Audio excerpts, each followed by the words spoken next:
México creó dos leyes principalmente para proteger los datos personales, que es la Ley Federal de Protección de Datos Personales en posesión de particulares y la Ley General de Protección de Datos Personales en posesión de sujetos obligados. Aunque se separaron los sectores, eso no quiere decir que la protección sea diferente. La protección se enfoca hacia el aseguramiento de los principios, y tanto en el sector público como en el sector privado existen los mismos principios. Entonces, cuando convergen problemas que involucran al sector público y al sector privado, lo ideal siempre es ver las reglas esenciales. ¿Cuáles son los principios que están en juego? ¿Cuáles son los, digamos, retos que implica la aplicación de un principio en detrimento del otro? Y otra cosa muy importante, analizar la naturaleza de la información. ¿Cuál es la información que me están solicitando? ¿Cuáles son las reglas generales respecto a esa información? Más allá de ver si pertenece a un sector u a otro. El Convenio 108 es uno de los instrumentos internacionales más modernos con los que se cuenta actualmente. Para su modernización se tomó cerca de 5 años y el convenio recoge muchas de las prácticas que se habían verificado en los últimos 40 años que podían afectar la vida de las personas. El hecho de que México lo haya adoptado nos permite acceder a una fuente de interpretación muy relevante para solucionar problemas concretos. El reto que tendríamos aquí en el país sería buscar que las autoridades lo apliquen.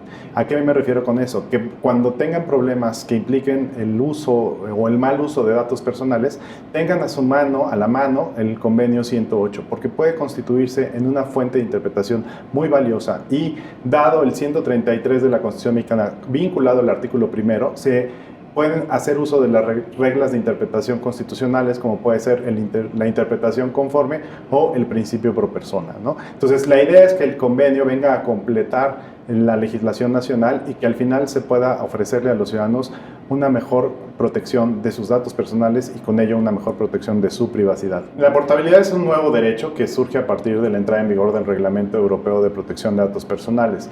Este nuevo derecho pues se adecua más a la realidad tecnológica de nuestros días. ¿Por qué? Porque hoy día casi todas las bases de datos están estructuradas y elaboradas en formatos que pueden ser trasladados de un lugar a otro. Ahora, ¿cuáles son los riesgos que esto representa? Pues que una transferencia inadecuada que no cumpla las reglas podría dar lugares a, pues, digamos, vulneraciones a la seguridad de datos personales. Aquí es muy importante tomar en cuenta el deseo de los ciudadanos y atender ese deseo en la medida de sus posibilidades.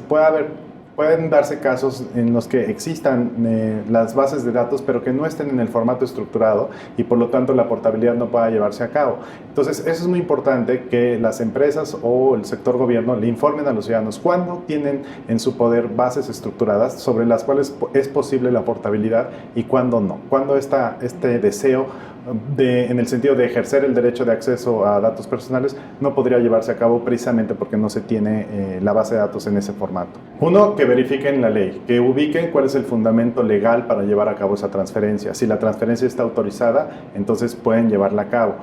Si no hay una autorización legal, que tienen que contar con el consentimiento de los titulares de datos personales. Es muy importante aquí regresar a los principios. El principio de consentimiento es la piedra angular en esta materia y a falta de consentimiento se tiene que tener una autorización legal.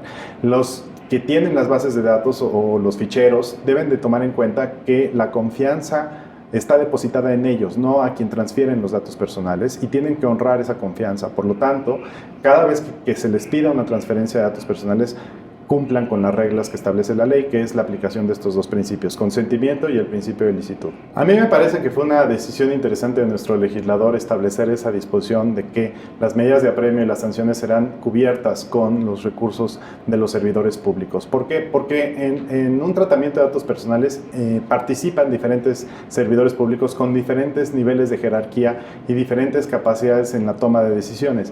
Lo que busca la ley con estas disposiciones es que todos se vuelvan responsables en el tratamiento de los datos personales. Que los tratamientos no recaigan simplemente en la responsabilidad del titular, del sujeto obligado, sino que todos los servidores públicos que participan en esa cadena de tratamiento se vuelvan responsables, y obviamente la responsabilidad va a estar en función de la toma de decisiones. De modo que quien más responsabilidad va a tener desde el punto de vista económico, pues va a ser el servidor público de mayor rango o de mayor toma de decisiones.